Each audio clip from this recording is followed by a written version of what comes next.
Salut à tous, c'est Ozen3D. On se retrouve aujourd'hui pour ma première vidéo sur YouTube et c'est pour l'unboxing de la Creality K1C. Elle provient tout droit de chez Geekbuying que je remercie énormément. Donc je vais essayer de vous faire le test le plus complet possible avec l'unboxing, le montage et quelques tests à la fin. Donc n'hésitez pas à me dire en commentaire si vous avez des questions ou si vous vouliez que je rajoute plus de choses pour les prochaines vidéos. Allez, on ouvre le carton et pour ça, on va utiliser l'outil que chaque printer a, c'est la spatule.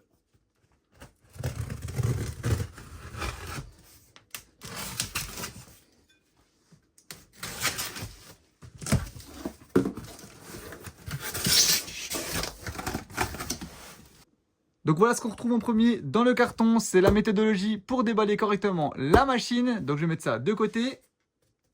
Et on commence par retirer les calages dans les coins.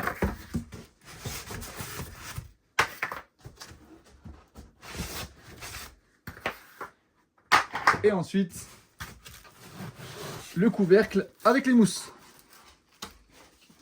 Une fois que toutes les mousses sont retirées, il ne nous reste plus qu'à sortir la machine de son emballage. Donc pour ça, hop. Et voilà la machine. Bon, on va déballer tout ça et je vais vous montrer ce qu'il y a à l'intérieur. Je vais essayer de retirer le plastique. Un peu compliqué. Hop. Voilà. Donc voilà comme ça se présente. Donc au départ, j'avais sorti le couvercle avec de la documentation. Donc on a le guide d'installation et quelques stickers. Et voilà ce qu'on retrouve au-dessus de la machine. Donc on a une petite mousse à retirer. Et donc là, on a le câble d'alimentation, un filtre charbon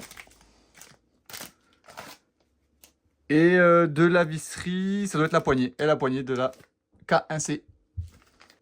Allez, on retire les mousses. Donc pour ça, il faut bien pousser sur la chaîne pour ne pas l'abîmer. Et pas abîmer le PTFE. On retire la mousse. Il y a encore un paquet à l'intérieur. Je pense que ça sera les accessoires. On va voir ça plus tard. Et ensuite, on a encore le reste des mousses à enlever. Allez, on continue avec un de mes moments préférés. C'est quand on retire les plastiques. Allez, petit moment ASMR.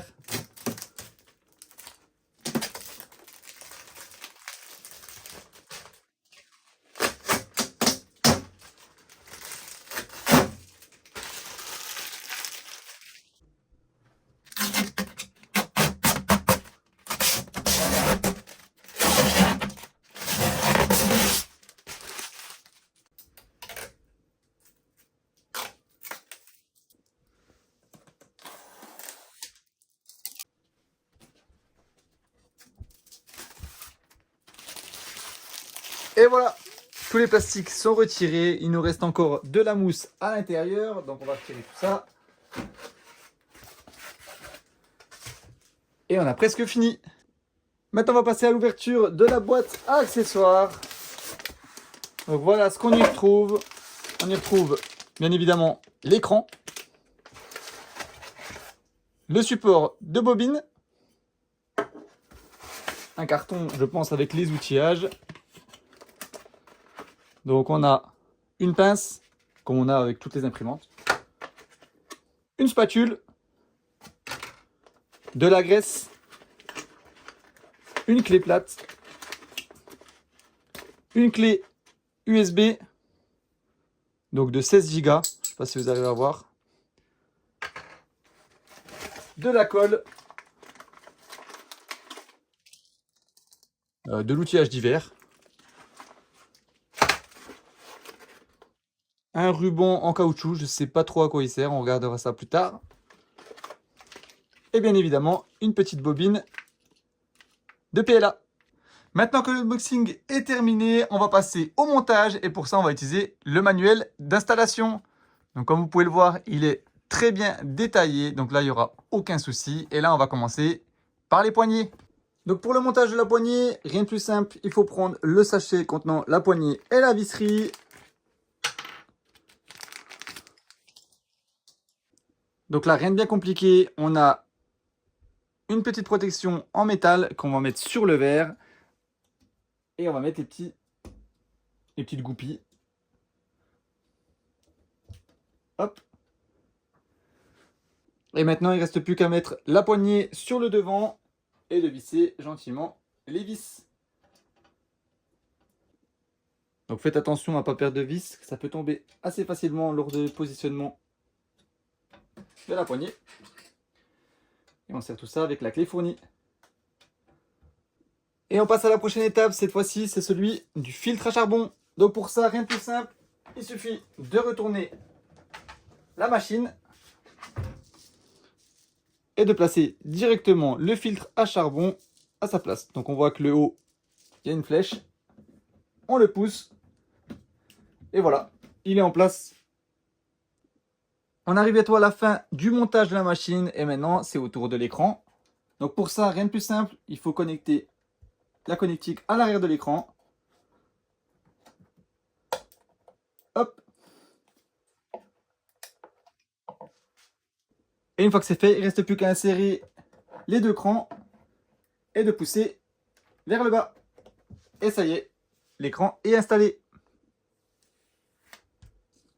On se demandait à quoi servait ce bout de caoutchouc, mais en fait c'est tout simple, c'est juste un bout de caoutchouc à coller sur le capot, sur cette partie-là, et je vais vous montrer à quoi ça sert.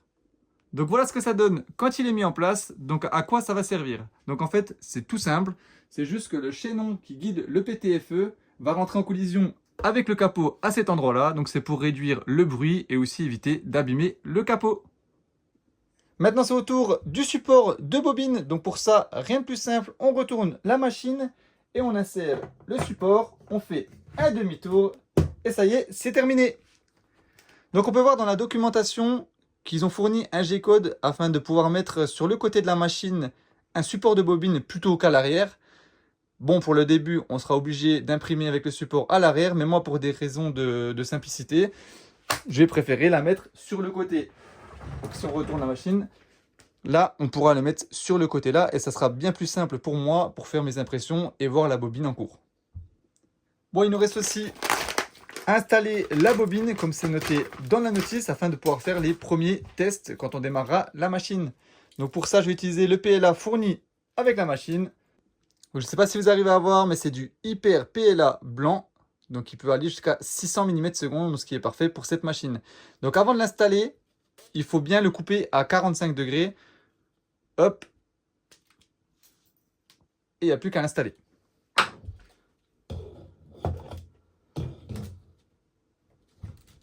Donc on l'insère jusqu'à ce qu'on sent une résistance.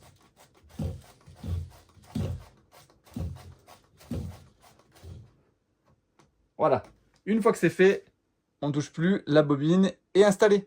Ça y est, toutes les étapes du guide ont été réalisées. Maintenant, il ne reste plus qu'à démarrer la machine. Mais avant tout ça, il faut faire un dernier check. Et s'il est très important, il faut bien regarder que vous soyez en 230 ou en 115 selon là où vous habitez. Et pour mon cas, c'est en 230.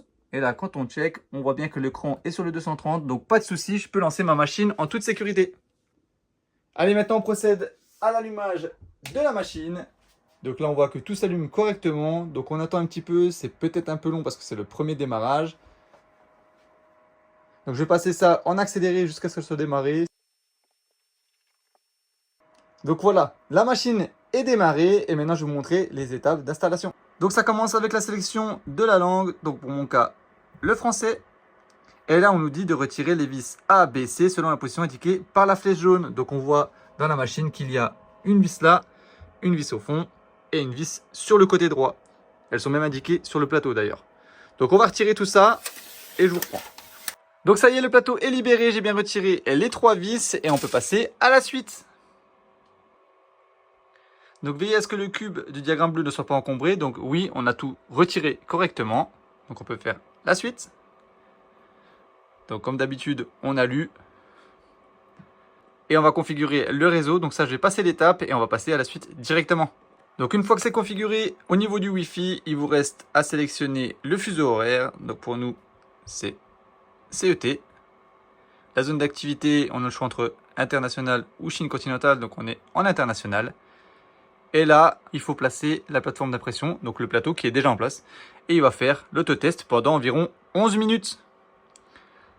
Donc on démarre tout ça. Donc voilà les étapes. Chauffage des buses, chauffage du lit.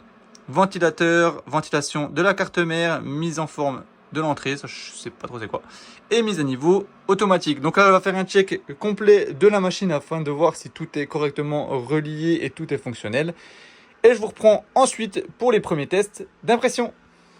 Et voilà, après une dizaine de minutes, l'autocalibration de la machine est terminée et on peut passer à l'impression. Donc pour ça, on va dans le logo fichier et là on voit déjà qu'il y a des modèles qui ont été donnés par Creality.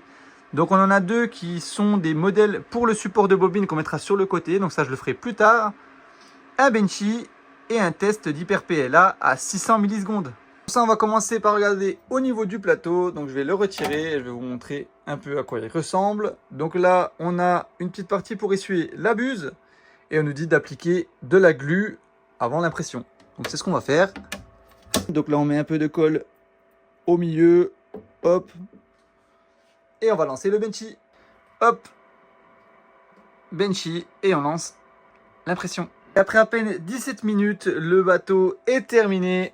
Donc on n'a plus qu'à le décoller. Et voilà ce que ça donne. Et franchement, c'est très propre pour la vitesse. Je ne sais pas si vous arrivez à voir correctement, mais en tout cas, la qualité est top, étant donné que ça a imprimé très très vite. Et en second test, on va faire la deuxième impression qui est beaucoup plus rapide parce qu'elle va 600 millisecondes avec l'Hyper PLA. On va voir ce que ça donne. Je vais chauffer la machine et je vais vous montrer la vitesse en temps réel. Voilà ce que ça donne. Donc ça fait un peu de bruit, mais regardez-moi la vitesse d'impression, c'est vraiment impressionnant. Voilà ce que ça donne. Et franchement, c'est super propre. On ne voit aucune ligne. Donc la compensation fonctionne parfaitement. Et à la vitesse où ça a imprimé, c'est vraiment excellent. Regardez-moi ça. Donc après avoir imprimé les modèles de base qui sont très réussis, j'ai décidé d'imprimer d'autres modèles pour essai. Donc j'ai commencé par le buste de Deadpool. Et regardez-moi le résultat, il est juste tip top. Donc je l'ai imprimé en 0,1. Et j'ai ralenti à peine la vitesse. Et vous pouvez voir que la qualité est vraiment magnifique et ça rend super bien avec ce filament.